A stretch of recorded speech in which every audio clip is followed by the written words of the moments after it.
আসসালামু আলাইকুম রহমতুল্লাহ। আলহামদুলিল্লাহ আলহামদুলিল্লাহি ওয়াসসালাতু ওয়াসসালামু আলা রাসূলিল্লাহ আম্মা বাদ। আজকে আপনাদের সামনে উপস্থিত হয়েছি অত্যন্ত দামি একটি দোয়া নিয়ে, যে দোয়ার মাধ্যমে আপনি আল্লাহ সুবহানাহু ওয়া তাআলার কাছে ক্ষমা প্রার্থনার যত কথা আছে আপনি সব বলে দিতে পারবেন। ছোট্ট একটা দোয়া। এমনকি এই দোয়ার মধ্যে এমন কিছু কথা আছে যেগুলো আল্লাহর কাছে বললে ক্ষমা প্রার্থনা, অর্থাৎ আল্লাহর কাছে ক্ষমা চাওয়ার জন্য আর কিছু বাকি থাকে না। তো দোয়াটি বলার আগে কয়েকটি কথা বলে নিই। সেটা হচ্ছে, আমরা প্রত্যেকে জানি যে মহান আল্লাহ সুবহানাহু ওয়া তাআলার কাছে ঈমানের পরেই বান্দার সবচেয়ে গুরুত্বপূর্ণ যে ইবাদত আল্লাহর কাছে পছন্দনীয় সেটা হচ্ছে সলাত, অর্থাৎ নামাজ। আর এই সলাতের সবচেয়ে গুরুত্বপূর্ণ স্থান হচ্ছে, সবচেয়ে গুরুত্বপূর্ণ বিষয় হচ্ছে সেজদা। আল্লাহর কোনো বান্দা যখন সেজদায় যায় তখন ওই বান্দা আল্লাহর সবচেয়ে বেশি নিকটবর্তী হয়ে যায়। সুবহানাল্লাহ। তো এই ছোট্ট দোয়াটি, এই গুরুত্বপূর্ণ দোয়াটি সেজদার মধ্যেই বলতে হয়। আমরা সবাই জানি যে সেজদার মাধ্যমে একটা তাসবিহ আছে, সুবহানা রব্বিয়াল আলা। এই তাসবিহটা 3 বার পড়া লাগে।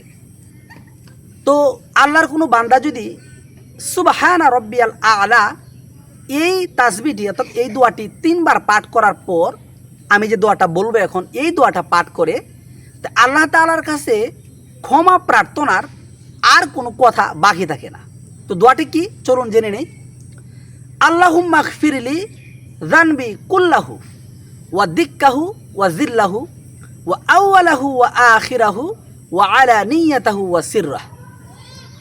দোয়াটির অর্থ হচ্ছে, আল্লাহুম্মা গফিরলি যানবি কুল্লাহু, হে আল্লাহ আপনি আমার সকল পাপ ক্ষমা করুন। দিক্কাহু ওয়া জিল্লাহু, আমার ছোট পাপ বড় পাপ। ওয়া আউয়ালাহু ওয়া আখিরাহু, আমার প্রথম পাপ এবং শেষ পাপ। ওয়া আলানিয়াতাহু ওয়া সিররাহু, আমার প্রকাশ্য পাপ এবং গোপন পাপ। সুবহানাল্লাহ। এই দোয়াটি, অর্থাৎ এই হাদিসটি সহিহ মুসলিমের কিতাবুস সলাতের 350 নম্বর হাদিস। তাহলে একবার চিন্তা করে দেখেন এই দোয়াটা কত গুরুত্বপূর্ণ। আল্লাহর কোনো বান্দা যখন সেজদায় যাওয়ার সাথে সাথে সে আল্লাহর সবচেয়ে বেশি নিকটবর্তী হয়ে যায়। আর আল্লাহর সবচেয়ে বেশি নিকটবর্তী হয়ে যখন আল্লাহর কোনো বান্দা এই দোয়া পাঠ করে, অর্থাৎ আল্লাহর কাছে ক্ষমা প্রার্থনার যত চাওয়া আছে সব চাওয়া তার হয়ে যায়। সুবহানাল্লাহ। এই দোয়াটি যদি আপনাদেরকে আমি আবার শোনাই, আল্লাহুম্মা গফিরলি যানবি কুল্লাহু, হে আল্লাহ আপনি আমার সকল পাপ ক্ষমা করে দিন, ক্ষমা করুন। দিক্কাহু ওয়া জিল্লাহু, আমার ছোট পাপ বড় পাপ। ওয়া আউয়ালাহু ওয়া আখিরাহু, আমার প্রথম পাপ এবং শেষ পাপ। ওয়া আলানিয়াতাহু ওয়া সিররাহু, আমার প্রকাশ্য পাপ এবং গোপন পাপ। সুবহানাল্লাহ। তাহলে দেখেন এই দোয়ার মধ্যে আপনার গোপন পাপ, প্রকাশ্য পাপ, আপনার শুরুর পাপ, শেষের পাপ, আপনার ছোট পাপ বড় পাপ, সকল পাপের কথা আপনি আল্লাহর কাছে স্বীকার করলেন। তাও আবার কোন জায়গায়? সিজদার মধ্যে।